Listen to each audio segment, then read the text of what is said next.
So, I have a question, all right? What do you guys think is the most powerful part of your body? What? Your heart? Okay, that's a good guess. It pumps blood throughout your brain. Who said your brain? That's a good guess. Why do you say your brain? You get smarter? Okay, that's true. Your skull? Because it's like enclosed in bone and everything. That's a good guess. That's pretty powerful. Anybody else? Yes. Your what? Your what body? Oh, your skeleton. That's pretty powerful. Holds everything together. Your soul. That's a good guess. Anybody else have a guess? Your legs. Those are pretty powerful. You can dance and run and do all that fun stuff. Your arms. Those are strong. You know, everybody flexes them. Those are pretty strong. How many of you think it's your brain? Or your arms? Or your feet? Or your skull? Or your heart? Would anybody say it's your tongue? Everybody stick out your tongue. It's okay. It's like, ugh. How many think your tongue is the most powerful part of your body? Anybody? Oh, you do? Oh, 2 of you? Awesome. Well, I'll tell you what. The Bible says that our tongues have the power of life and death. You guys know what that means? Anybody? It means like the way we talk to people, we can either bring life to them or we can bring death to them. We can either help them or we can hurt them. Have you guys ever been hurt by somebody's words? Yeah? Anybody who's in school? Yeah. Yeah. Have any of you ever hurt anybody with your words? I have. Yeah. We should all be raising our hands.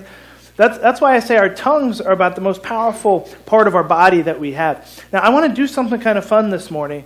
And how many do we have? 6, 7, 8, 9, 11, 12, 13, 14. So, if we can get, grab a couple partners. So let's get in groups of 3, and then 2 groups will have an extra one, which is okay. So why don't you just 1, 2, 3, 1, 2, 3, 1, 2, 3, 1, 2, 3, and then you guys can pick a group to be in, okay? You want to pick a group? All right, so what I'm going to do, I brought some stuff with me this morning, and we're going to talk about the tongue, all right? Who knows what this is? Toothpaste, yeah. What do we do with toothpaste? Okay, so let's have you guys spread out a little bit up here. So come with your teams up here, like your groups of 3. Okay, you guys are a group. Here's a plate for you. You guys are a group. Levi, you gonna be with this group? Okay. Here's a plate for you guys. Here's a plate for you. And here is some tools. Here's some silverware and a napkin. Here's some silverware. Here you go. And then I'm gonna give you guys some toothpicks, okay? Here you go. Don't stab each other or yourself. We're not responsible for accidents. Here's that. There you go. You can have a couple. Share those around. There you go, Gabby. There you are. Have 4. Okay. And I'm going to open these up, and I'm going to give each of you guys a brand new unopened tube of toothpaste, okay? Here you go. It's okay. Who has no idea what is going on? All right, good. Here's toothpaste for you. You going to brush them with a fork? Here's one for you. Here's one for you. We have an extra one. Okay, good. So what I want 1 or 2 of you to do, where you can take turns or you can all do it, is I want you to squeeze out your toothpaste onto your plate. Yeah, all of it. Squeeze it all out. Just go to town on that thing. So open up your toothpaste and just let everybody have a turn. Just start squeezing that. Should start smelling pretty good up here. And squeeze it all out until that sucker's gone. You guys are doing awesome. Sparkly toothpaste. There's confetti in it? All right. How you guys doing? Is everybody done? All right. Let's squeeze out every bit that we can. If you can't get it all, it's okay. Now that everybody's done, put your cap back on there. Hello. And what I want you guys to do is everybody put the cap back on your toothpaste, and I want you to open up your silverware packet. All right. Open that up. You guys are doing good. If you need help,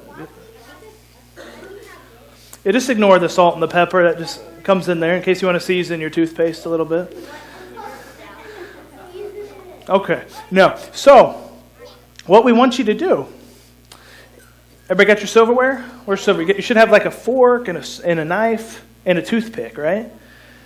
Okay. What I want you guys to do is use your utensils and your toothpick and put all of the toothpaste back in the tube. Can you figure it out? Yeah, I want you to use the tools that you have and put the toothpaste back in the tube. Yeah.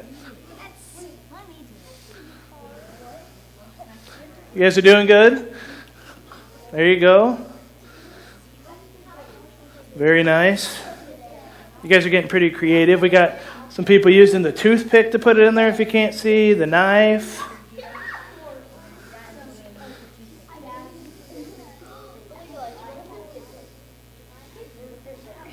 You try to do it over the plates. Yeah, I wouldn't use your hands and get messy. Okay, let's scoot that one over there. How you guys doing? Are you going to be able to get it all in there? Why not? It's hard? Oh, man. You guys got a big mess going on over there, but, man, you're trying hard. I appreciate that. All right, everybody pause real quick. Everybody stop doing the toothpaste. How do you think that toothpaste is how do you think the toothpaste is like our words? Any guesses?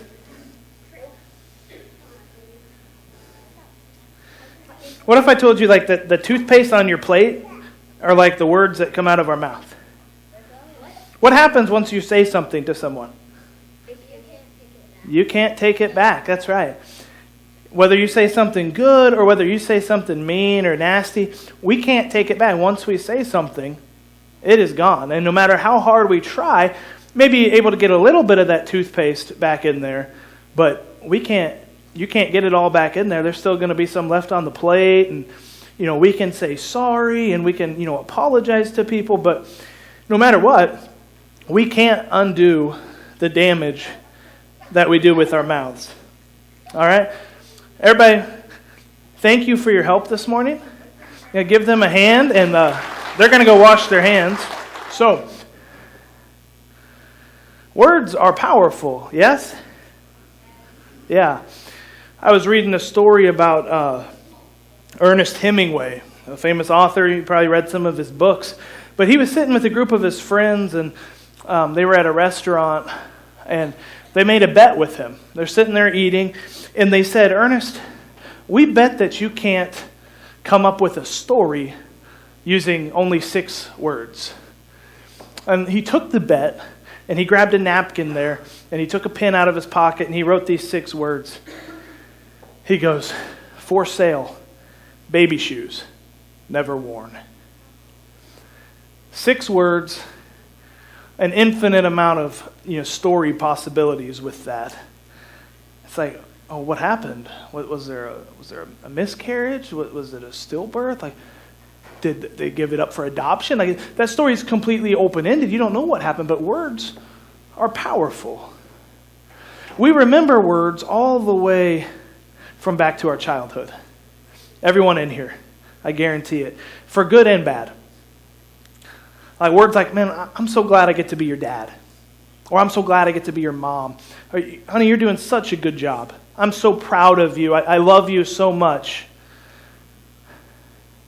But my hunch is that those words don't stand out as much as the ones like, why can't you do anything right? Or you're never going to amount to anything. Or you're stupid. Or you're fat. You're ugly.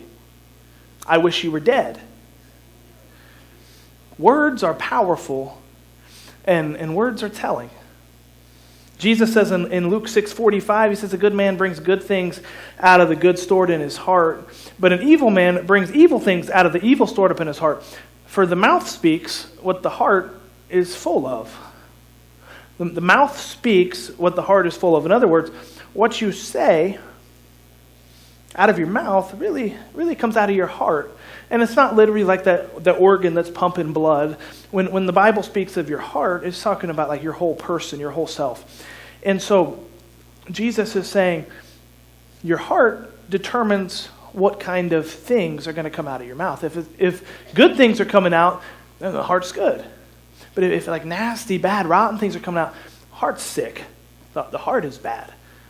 You can be around somebody, and eventually, we can pretend for a little bit, and play nice and everything. But eventually, the long enough you're around somebody, or if you're around somebody long enough, you'll see what's really in their heart, because it's going to come out of their mouth. Like they're going to vomit something up. And so what we say is indicative of who we are at the very core. And we're in a series in the book of James. We're going to be in James chapter 3 today, the first 12 verses. You can turn there. And James is the wisdom literature of the New Testament, just like Proverbs is some of the wisdom literature in the Old Testament. James is very familiar with Proverbs. And a lot of the things that he says in his letter, have their roots in things that Jesus said, have their roots in Proverbs in the Old Testament. And I just started kind of doing a cursory look about the tongue and our mouths and how powerful it is. And I want to share a few verses here that I came across that I thought, man, this kind of gives a quick overview of how powerful the tongue is. Proverbs 15:4 says, the soothing tongue is a tree of life, but a perverse tongue crushes the spirit. Or Proverbs 15:28, it says, the heart of the righteous weighs its answers, but the mouth of the wicked gushes evil. Proverbs 21:23, it says, those who guard their mouths and their tongues keep themselves from calamity. Proverbs 26:20, without wood a fire goes out. I love this. Without wood a fire goes out. Without a gossip a quarrel dies down. That's pretty good. Proverbs 18:21, it says, the tongue has the power of life and death. There's a couple more here. Proverbs 17:27-28 says, the one who has knowledge uses words with restraint, and whoever has understanding is even-tempered. Even fools are thought wise if they keep silent, and discerning if they hold their tongues. In fact, the tongue is so powerful that the psalmist wrote in Psalm 141:3, he says, set a guard over my mouth, Lord. Keep watch over the doors of my lips. Man, how many of us need to pray that every day? It's like, I know I do. So, James has a lot to say about words and about the power of the tongue. In fact, the mouth and what we say in the tongue are so important to him that he has something in every chapter about our mouths. It starts out with, James 1, it says everybody should be quick to listen, slow to speak, slow to become angry. Talking about in the context of reading the word there. Like, let's not speak for God, let's listen to God when we're reading the word. Let's not get angry about what we're convicted about when we're reading the word, or what the word's asking us to do or asking us to change. And he says right after that, if we don't keep a tight rein on our tongue, that our religion is worthless. That's pretty hard. That's a pretty hard truth. And he's going to expand on this idea of why we should be slow to speak.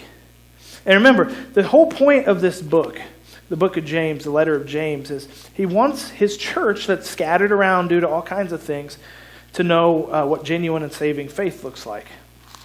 That's his whole purpose. And to start his talk on the tongue, James chapter 3, he prefaces what he's going to say by talking to the teachers, to those who were part of his church, who were dying to be teachers and dying to have influence over people. And he says in James chapter 3, verse 1, he says, "Not many of you should become teachers, my fellow believers, because you know that we who teach will be judged more strictly." And I don't know if you've noticed, but we kind of live in this culture today, in this world today, where everybody wants to be a teacher. Everybody wants to have this following, whether it's on Twitter or Facebook, whatever. Everybody wants to have a platform that they stand on and that they speak and that people follow them. And back in this time that James is writing, he's writing to those who wanted to have an official capacity as a teacher in the church in some way. And a lot of people wanted like the prestige that came with that. They wanted to be looked at and to have people impressed by them. And James says, hey, before you think about being a teacher, before you use your words to influence people, you better make sure that you're actually called to do that. Because there's going to be a whole lot more of a judgment for us if we misuse our tongues in a teaching capacity, specifically inside of the church. And you think about this, like, well, why is that? Well, teachers in the church have this incredible opportunity to teach the truth, to teach good doctrine, to teach people the way of salvation and about Jesus. But then there's also this other side where, man, if they don't really know what they're doing, they can lead a whole lot of people astray. And a whole lot of people can start believing some stuff that's completely unscriptural, and before you know it, you got all this heresy going on in the church. And so James says, before you think about becoming a teacher, you better pray long and hard, and you better be sure that God has gifted you to do that. Not everybody's a teacher. We don't want everyone as a teacher, James is saying, because they've got such an influence over people, and they've got such an opportunity to sin with their mouth. He says in verse 2, he says, we all stumble in many ways. He includes himself in there. We all stumble in many ways. Anyone who is never at fault in what they say is perfect or mature, able to keep their whole body in check. I love how he includes himself in there. He's not just giving them a hard lesson saying, you guys are doing this wrong, you. He says, hey, we all stumble in many ways, myself included. I'm going to throw myself in here. If there's nobody who's gotten in trouble with their mouth in here, we can have a show of hands. I bet there's no hands. Our mouth, I think, is the easiest way for us to get into sin. And we've all sinned against people with our tongues, and we've all been sinned against by people's mouths. And James says, if we could just control our tongue, this little flappy thing inside of our mouths, we can actually control our whole bodies. Because if you could control this, then the rest of the body, that's small potatoes compared to controlling your mouth. And he gives us this picture about how small of a problem everything else would be if we could just figure out how to get control of the tongue. But he goes on to talk about how big of a problem our tongue really is. Because he's going to get into the fact that the tongue is so powerful that it's got the ability to control our lives. You read on in verse 3. It says, when we put bits into the mouths of horses to make them obey us, we can turn the whole animal. Or take ships as an example. Although they're so large and are driven by strong winds, they're steered by a very small rudder wherever the pilot wants to go. Likewise, the tongue is a small part of the body, but it makes great boasts. I don't know if any of you are, a couple of you I know about horses, but you get this huge horse, and people are able to get on it and control it all because of a tiny little bit that lays on top of the horse's tongue. That depending on which way it moves, the horse goes. And it's just this little thing, but it controls this big horse. It's a gigantic thing. And likewise with a boat. Amber and I went on a cruise this year for the first time, and you talk about a big boat. Like I've never seen anything like that in my life. And yet this huge boat, 9-10 stories, I don't know how high it was, but it's controlled by the pilot who turns a wheel that moves a little rudder in the back that makes the ship go. And that's just incredible to me, how something so relatively small can have such a big impact on something so big. James is saying that the tongue is small compared to the rest of our body, but it's got such power over the whole course of our life. I mean, it can control your life for good or bad. We've all gotten in trouble with our tongues, and we've probably all gotten out of trouble with our tongues by using some smooth talk or some flattery, with the cop who pulled us over. I don't know. Tongues can either bring life or death to somebody.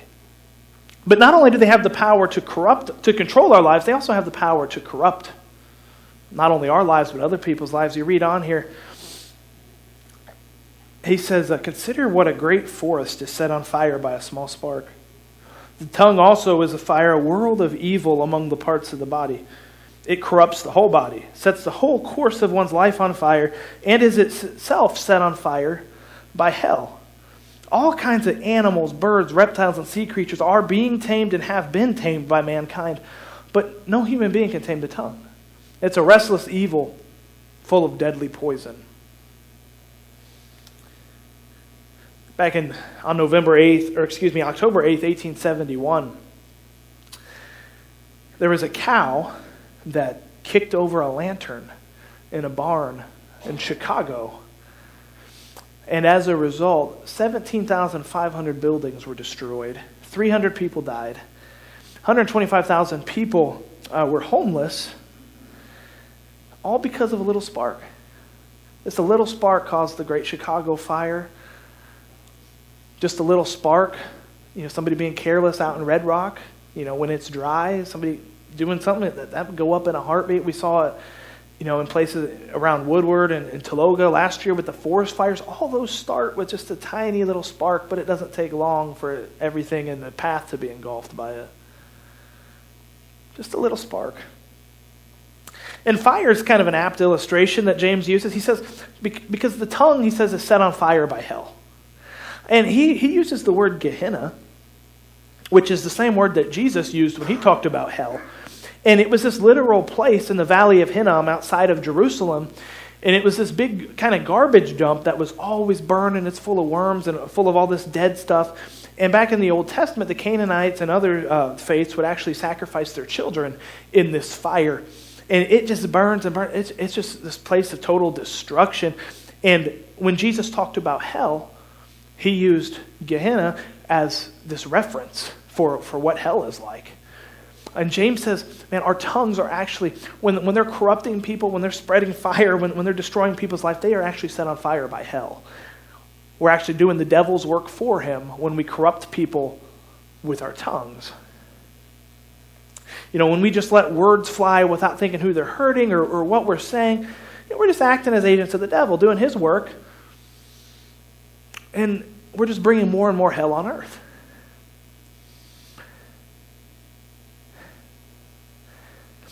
And as followers of Christ, this inconsistency shouldn't be the norm in our lives. I was reading recently, Andrew helped me do some research this week, and this guy named Dr. Goddard several years ago, he started doing research in different areas of life, such as your career or your marriage or teaching, parenting, things like that. And he started figuring out how many positive words that it took to cancel out a negative word. And he came up with, in a marriage, it takes 5 positive words to override a negative word. And they found out similar things in the workplace. Like when people got a critique or something, and a boss was really riding somebody or said something rude, it takes about 5 positives to get rid of that negative. And in teaching, this lady discovered in her classroom a 7-to-1 ratio, where if a child was saying something negative about themselves, or if somebody came and said something negative to them, it took 7 positive words to get rid of the negative effect of what happened. Words are powerful. And I love this. He talks about how we've been we're smart enough to figure out how to tame crazy animals. Yet none of us can control the tongue. I got a little video here just for fun that talks about some of the craziest things that we have tamed. And you're welcome for this. This will bless you. Life can sometimes give you a blessing in disguise. When Steve Jenkins and Derek Walter in Canada adopted Esther the pig, they thought she was a pygmy piglet, but it grew up into 670 pounds of cuteness when they realized how intelligent and friendly Esther was. Pigs are as smart as dogs and considered by many to be cleaner animals, said Steve. They couldn't stomach the idea that they were eating other pigs. The love and friendship that they experienced from Esther had already changed their lives for the better.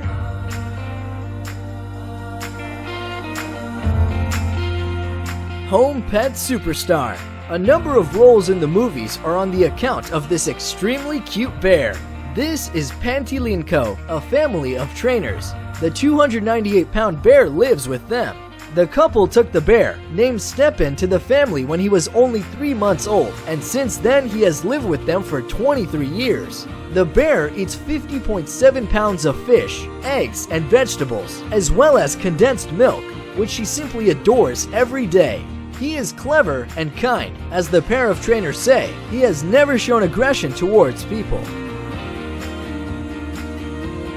There are around 200,000 reindeers in Finland, most of them herded in the wild. This Aatu was abandoned by his mother when he was a small calf in the northern Finnish wilderness. After being rescued by a young boy, he arrived at the home of Pia Tukinen, who decided to take care of him. Now, Aatu is possibly Finland's friendliest and most house-trained reindeer. While many reindeer in Lapland spend their time on farms, he can spend time watching television rather than staring at the snow, and even enjoys hanging out with humans rather than other reindeers.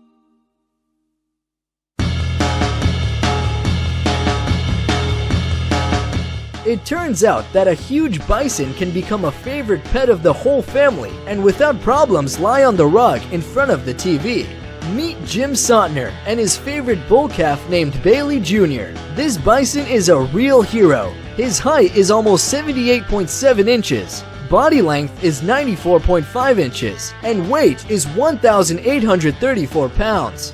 Bailey Jr. loves to play in the yard and ride with his owner in the Pontiac, specially redesigned for him.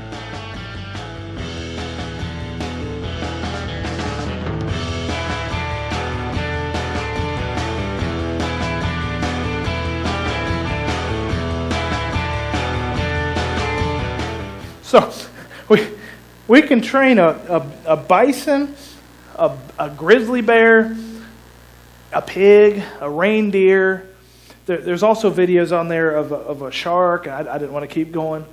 And I watched Jurassic World, and we got people training raptors. And it's like, we can tame all of these animals, yet we can't control this little thing in our mouth.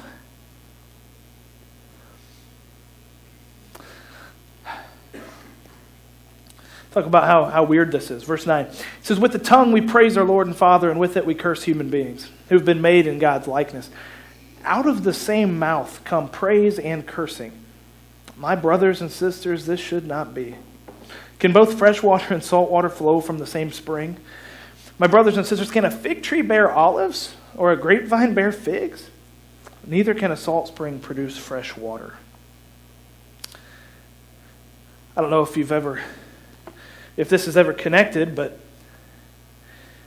when we speak bad to another person, or when we speak bad about another person, like we're talking about somebody behind their back, what they did, or what they're doing, or why we don't like them, or put something on Facebook or whatever, and we may not put a name on there, I don't know. But when we do that, whenever we talk bad about somebody else, we're actually talking bad about God. Because every person, no matter how bad or how good they are, they're created in God's image. We all have this imago Dei, image of God that's in us. And when we curse others, we curse God because those people are made in His image. I don't know if you ever thought about that. I never really thought about that until I started digging into this. And I've read that I don't know how many times in my life, but It's not just cursing other people when we get mad or when we start talking about other people. But James says this inconsistent lifestyle where we come to church and we sing and we praise God and, hi, how you doing? So good to see you and all that good stuff. And then, 2 hours later we're done and somebody makes us mad and we just completely run that person under the bus. And it's like, that shouldn't be. He asks, can both fresh water and salt water flow from the same spring? It's like, man, if it's salt water coming out of a freshwater spring, that thing's not a freshwater spring. That's a salt spring. Or if you've got olives coming off of a grapevine, that's not a grapevine. That's an olive. That's just for olives. Your nature will always be shown for what it is.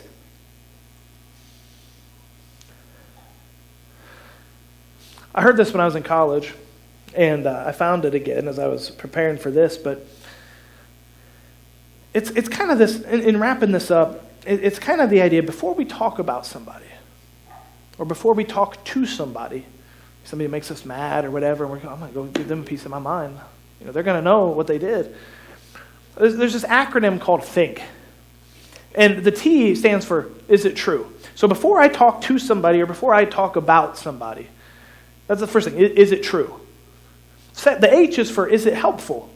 So before I talk about something, I'm going to ask, is it true? Is it helpful?